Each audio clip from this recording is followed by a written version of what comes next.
show. 1 2 3 cek 1 2 Show. 3. Kita dua arah.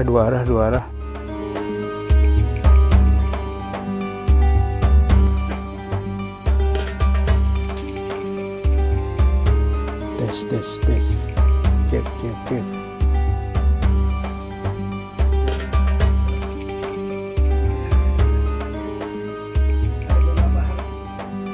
Lima, 4, 3, 2, 1. Kalau dari segi agama ya barangkali bisa diinformasikan kepada kami berhubungan dengan ya minimal sebagai bagian dari ternyata jihad tertinggi khususnya untuk para pembaca dan mengikuti informasi-informasi yang kita dapatkan.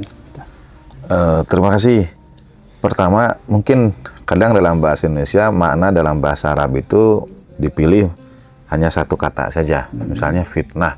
Fitnah itu di Indonesia menjadi sesuatu yang tidak benar yang disebutkan pada orang lain. Padahal dalam bahasa Arabnya bisa bermakna ujian, bisa bermakna sesuatu yang mengalihkan perhatian dan sebagainya. Nah, tabayun juga demikian. Kadang kita mengartikan tabayun itu sebagai cek dan recheck, misalnya begitu ya. Tanya cover buat saya atau tidak. Padahal sebetulnya tabayun itu dari kata bayin, mubin, bukan hanya sekedar bertanya kepada pihak-pihak, tapi mencari kejelasan, mencari benang merah, mencari mengurai. Jadi bukan sekedar ya A ditanya, B ditanya, tapi memang diurai ininya, dibuat jadi bayin, dibuat jadi terang, dibuat jadi jelas. Kalau ada kisruh ini, di mana nih ininya titik temunya. Nah, itu yang sebetulnya dimaksud dengan tabayun itu. Nah, yang kedua, dalam surat Al-Baqarah itu ada perintah Allah Ta'ala, a'udzubillahi minasyaitonir rajim, wa qulu linnasi husna. Sampaikanlah pada manusia, bicaralah pada manusia. Dan menurut saya bukan sekedar kita ngobrol seperti ini, tapi penyampaian di media itu adalah bagian hulu itu ya. Mungkin dahulu zaman katakanlah para nabi dan sebagainya, dalam tanda petik formatnya mungkin pertemuan, majelis begitu ya, pengajian misalnya di masjid. Seiring perkembangan zaman kan format itu semua berubah seperti sekarang media yang menjangkau kemana saja. Nah, ayat Al-Quran itu menggariskan qulu linnasi husna, bicaralah pada manusia dengan perkataan yang indah, baik. Nah, ini Mas Ki, saya ada guru yang saya mendengarkan kajian beliau, kemudian beliau sampaikan, lihat ayat Al-Quran itu, ayat Al-Quran itu mengatakan bicaralah dengan manusia. Al-Quran tidak membatasi bicara hanya dengan yang seagama dengan kamu saja, yang sekelompok dengan kamu saja, tapi pada manusia seluruhnya.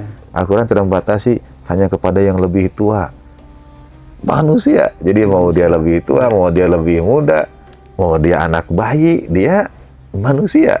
Dan itu harus husna. Yang kedua, beliau menyampaikan husna itu kita sering menerjemahkan menjadi baik, tapi sebetulnya ada makna tersendiri dari kata husna, yaitu baik menurut pihak yang kita ajak bicara, bukan baik menurut kita lalu kita sampaikan aja, tidak, tapi cara penyampaian kita mesti dapat dengan baik diterima oleh pendengar, oleh pembaca, oleh pemirsa. Itu masuk husna. Jadi kalau kita menasihati anak-anak kita, sebetulnya mesti menasihati, kalau mengikuti ayat itu, nasihatilah demikian rupa sehingga anak itu senang mendengarnya. Dinasihati ya, tapi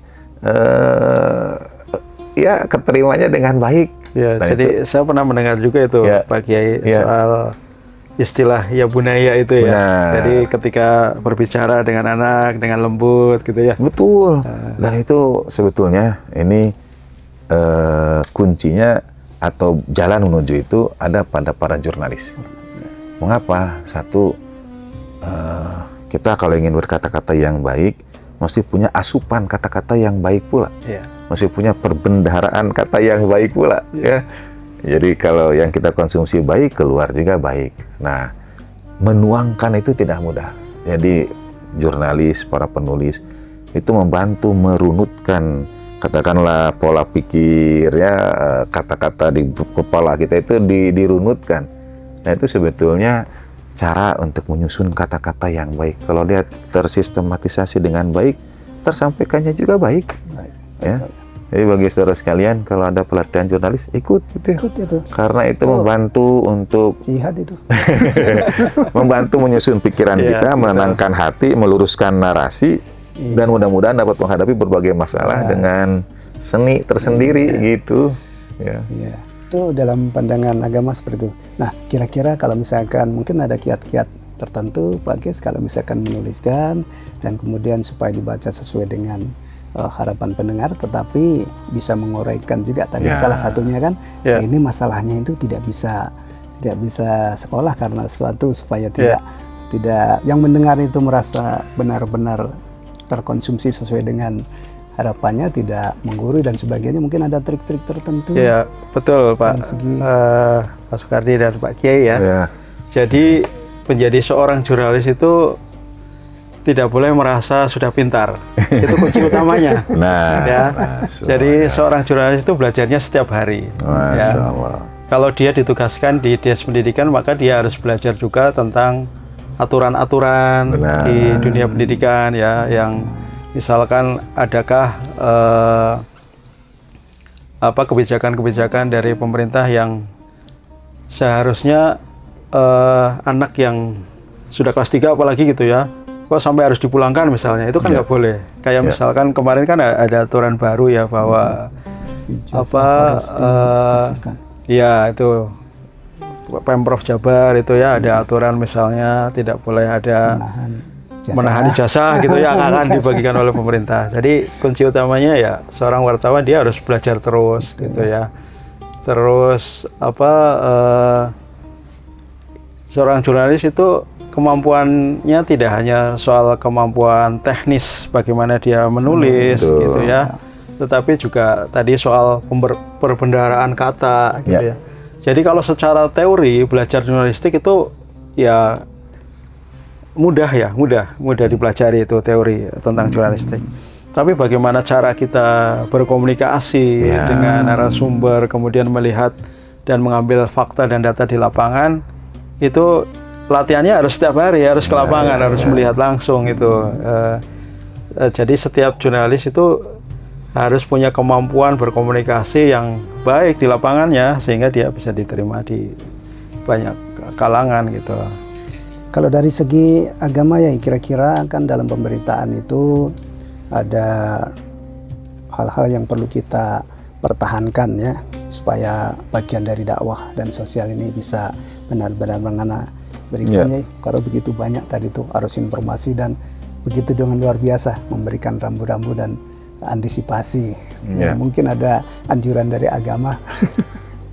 Sebetulnya Al-Quran membagi ada beberapa jenis qaul ya. Saya belajar ya Allah yarham ayah saya, misalnya ada qaulan ma'rufa, qaulan maisura, qaulan layyinan, qaulan sadidan, dan seterusnya. Jenis-jenis penyampaian yang masing-masing itu misalnya seperti qaulan maisura, penyampaian yang memang mudah. Jadi beliau tadi menyampaikan bagaimana menulis berita dalam tanda petik tapi menjadi kisah yang menyentuh begitu. Sebetulnya Al-Quran hampir 60% ayatnya itu kisah cerita. Iya, betul. Cerita. Ya, itu karena kita dalam makhluk, saya ini menerjemahkan A'udzubillahi minasyaitonir rajim. Ar-Rahman 'allamal Qur'an, khalaqal insan 'allamahul bayan. Jadi sebelum sampai ke situ, satu saat di sekolah kami Pak Kis, itu ada anak yang ditugaskan gurunya untuk pasang quote-quote inspiratif. Lalu beliau pasanglah, didesain dengan bagus quote dari Tan Malaka, dari Madilog, bagi pembukaan. Kurang lebih kutipannya itu kata Tan Malaka, saya ini tidak suka menghafal gitu, karena hafalan itu membuat manusia seperti robot, itulah kurang lebih. Waktu saya lihat desain itu, saya bilang pinter nih anak. Kenapa? Sebetulnya dia sedang titip pesan pada gurunya dengan banyak kasih hafalan. Cuma dia pilih itu ya, pinter nih anak. Dan oleh gurunya dipilih, dipasang di tembok sekolah. Terus saya waktu ngobrol sama anak, saya bilang, tahukah kalian apa yang membedakan kita dengan makhluk Tuhan lainnya? Membedakan manusia dengan makhluk Tuhan lainnya? Satu di antaranya saya bilang adalah hanya manusia yang bisa menghafal.